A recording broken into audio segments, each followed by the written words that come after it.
So I was in shock. Today is the first time I ever got called 3 times for the same placement, right?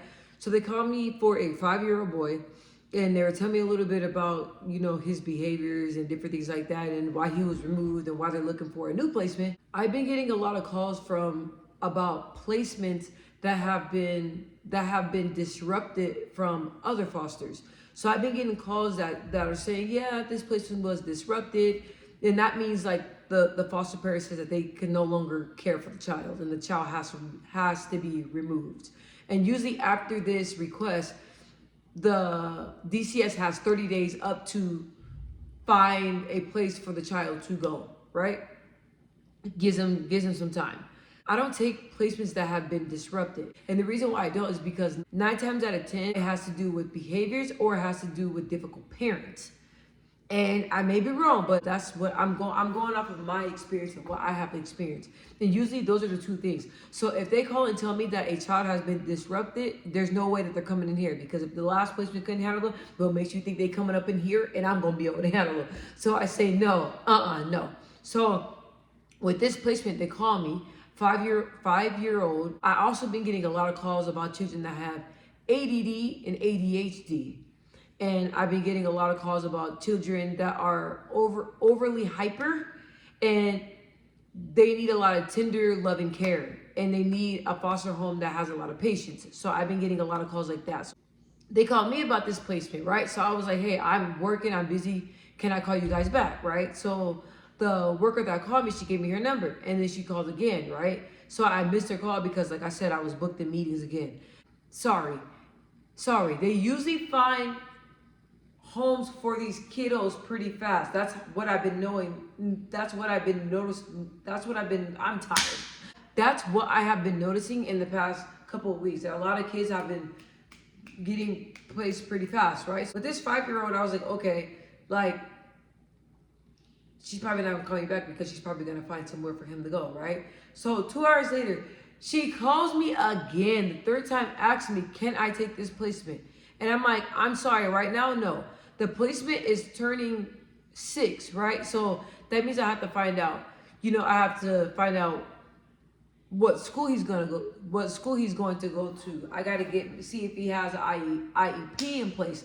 There's all this stuff that I have to do, and I already have a school-age child that I already have to do all this stuff for. She has a lot of activities at school, and she wants to do soccer. So having 2 plus a little one, that's not gonna work out. So they call me about that one. I'm like, look, I'm gonna have to pass. I can't take them. So then they call me about a newborn, right? A medically fragile newborn. They went down the list of what was going on with this newborn, and I said straight up, listen.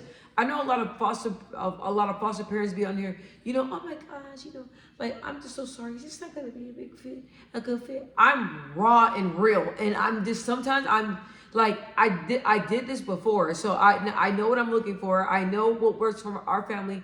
I already know. So I said, look, you're naming all this medical stuff. I have a full-time job. I work 9 to 5. There's no way I'm gonna be able to stay at home and take care of this baby. There's no way. So then the woman, you could tell she was trying not to laugh, but she was like, well, you can always talk to your agency and see if you can get certified, and you'll be able to get paid more. I'm like, it's not about the money. I don't have the time. This child is gonna need all my attention. This child is going to. I'm gonna have to see about this child all day, every day, all hours of the night. And I'm like, that's just not gonna work with my family. Now, I see that if I was a full-time foster mom, I do this full-time, but I don't. I have a job, right? All that, plus my daughter, right? Plus me trying to do all my stuff, then plus the foster kiddos. And then you wanna add a medically fragile, if I'm saying it correctly, they say it better than me, child on top of all that. There's no way. Like, that's still a lot of work, right? But I would be more willing, even with newborns. I won't take a newborn right now because I need my sleep. I'm sorry. The job that I have, it demands a lot of my attention. I have to pay attention. I have to be alert. I got these calls today because I have 2 beds open, right? The first one is filled. I told you guys I have a little boy here right now. So that bed's full. So I have another bed. And I didn't think they were gonna call me because I said that I was only taking one right now, right? I was only taking one right now. But if I was to get siblings, if it was a good fit, then that's what the second bed is for. So before I had two different placements, and I would never freaking three placements all at the same time. Two were the same exact age, and another one was a little bit older, and they were all not siblings. Three different cases, different families, three different case managers. I would never in my life do that again. The schedules lined up pretty good, but still it was a lot of work. It was three different doctor's appointments, three different therapies, three different all this stuff. Thank God that they were all at daycare and all the therapies and everything were done at the daycare. So that was a good thing. And for one of our other kiddos, they came in the house like every other week or something like that. So I did that. I'm not doing that again. So the second bed, I was telling one of my foster mom friends, I told them, I said, look, I told her, I said, the only way that I will take another child is if the parents' rights are severed. And that case plan is going to adoption. That is the only way I would take another kid, is if the kid is younger, right? Younger, because it just works better. If the kid is younger and the case plan is changed and the parents have no rights and now the child is able to be adopted. That's the only way I'm taking another kid up in here, because the way my sleep is set up, and with the little boy we have now, he's still adjusting. Every time by 7 o'clock, I start to get tired and I can't talk for nothing. So he's still adjusting. He had an ear infection. I have to schedule him a dental appointment. He's still getting settled in and he's still having a hard time. So I'm trying to, get that going. There's no way that I'm taking two kids right now. I'm not doing it. So like I said, once he's settled and later down the line, or if they call me about a placement that is ready to be adopted, that's the only way I'm going to take it. Only way. So when they call me, I'm like, what? Y'all want me to take two more babies? It's only me. Like, I'm not taking medically fragile. I'm not taking one that has major behavior health or major behavior issues. I just can't take care of that.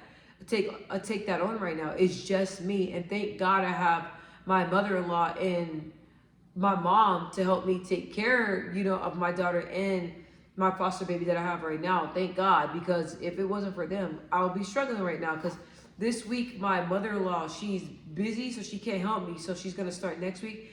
And this week has been very difficult because I'm doing a lot of driving across town. Now, where we live at now is far out from where everything is. My daughter's school, my work, everything are like pharmacies, like where we shop at, the gym, like everything is further away from here. So now I have to adjust to that. The other house that we were going to move into, it was super close to everything, right in the middle. Perfect, right? Perfect.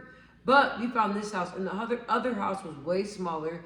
It was nice, but it wasn't as nice as this. But it was way smaller, and it wasn't ready in time. If it was ready in time, we would have moved into the house. But it wasn't ready in time, and this one is further out, but it's very, very nice. It's really, really nice. I love it. We all love it here. My brother lives with us now. It's very spacious. It's very nice. It's a beautiful home. Like, we love it. But it's further away from everything. So I have to drive here to the daycare, to the daycare here to the daycare, to the daycare here. Go visit my members. Drive back to the daycare. Here. Go here. Go here. Go to a meeting. Go here. Drive back to the daycare. Oh my freaking gosh. So my mother-in-law, she will be getting the kids from daycare and school, and she will be bringing them here. And then when she comes back here, then I will come and get the kids. But sometimes I have my visits. My visits are sometimes they run later. So on the days that I have late visits, she's going to stay here with the kids. So thank God. So I will be able to do my visits and all that and then come home.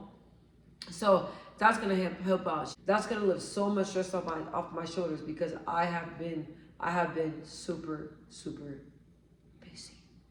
And I'm pretty sure I'm going to keep getting calls, because one of my foster friends, the foster mom, another foster mom that's one of my good friends, she was telling me, she said, hey, like, she said something about like I don't know how true this is.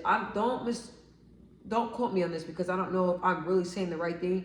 But to my understanding, she was saying that, to my understanding, she was saying that out here in Arizona, they're trying to get rid of all the group homes because there's so many things going on with the group homes. So they're trying to get rid of all the group homes, and they're placing all the kiddos that are in group homes into foster homes, and then the kiddos that are in the placement center, they're trying to get those kiddos and place them in foster homes because they're no longer going to do group homes. Now, I believe that's what she said. I'm not for sure, but I believe that's what she said. So she said she's been getting calls like crazy, and I've been getting a lot of calls today, and I'm pretty sure that I'm going to be getting calls again because, like I said, I got 2 beds, and I didn't think they was going to call me. So I was like, huh? Medically fragile? Do you know I work on 9 to 5? There's no way I'm going to be able to do that. There's no way. Good. Just like that. So I'm praying though because I really want us to adopt. I really, really, really always wanted to adopt. And maybe that will, cause me not to have a kid. I just get fat as hell when I get pregnant. That's the only reason why I don't want any more kids. And I always wanted 1, max 2, but I always wanted to adopt 2. So yeah. So I'm just gonna keep pushing these videos out and keep telling you guys. They called me about 2 placements today. What? And then they're so nice. Like on the phone, the woman was like, "Okay, love, let me know if you can take the kid, love. Anything you need, blah, blah, blah." And I'm like, no, you're not gonna sucker me into this, because before, when I first started fostering, I will say yes to every placement. I was like, yeah, knowing damn well that I had no business taking that placement, no business taking 3 kids at the same time. I will never in my life do that again. Never. Just do that again, never. Oh, and another way that I will take another kid, let's say like the foster baby I have now, like if his mom was pregnant and she was having the baby, then like if they called me to take the sibling, then I'll take the sibling. So I'll do things like that too. So I know that was kind of random, but I just threw that in there. But it is really fun getting the calls because it's interesting hearing some of the cases and hearing some of the things that's going on with the kiddos. Some of that be some juicy drama. I know this sounds bad, but some of the calls I'm like, what? Like, you hear things like on the news, and you hear things on like social media and stuff like that, but to actually experience like some of these stories, my little black ears just can't fathom some of the stuff that I hear that these kiddos go through. It's crazy. So I'll keep you guys updated. I'm tired. I think my jaw be locking up. My jaw be locking up, and I think it's because I talk so much all day, every day, all the time, because it gets real tight. And I'm like, maybe I'm just talking too much. I don't know. But I just wanted to share that with you guys, that they called me to take 2 babies. I was like, nope. They was like, well, you don't want to take this first one? What about the second one? Nope, not doing it. If God touches me and God blesses me and tells me, look, like, you should take this placement, or like I said, if the placement rights are severed, that's the only way I'm saying yes. I'm not going to rush into anything. I'm going to take my time. I'm not going to bite off more than I can chew. It's only me. I'm not going to stress myself out. And sometimes I spread myself way too thin, and I'm not going to do that. So I love y'all. I'm about to drink my chocolate milk, and I'm about to go to bed. But I just really wanted to tell y'all the juice today. I don't even know if y'all think that's juice, but that's juice for me. And I be telling y'all everything, so I needed to tell y'all this, all right? I love y'all. God bless. Make sure y'all say y'all prayers tonight, all right?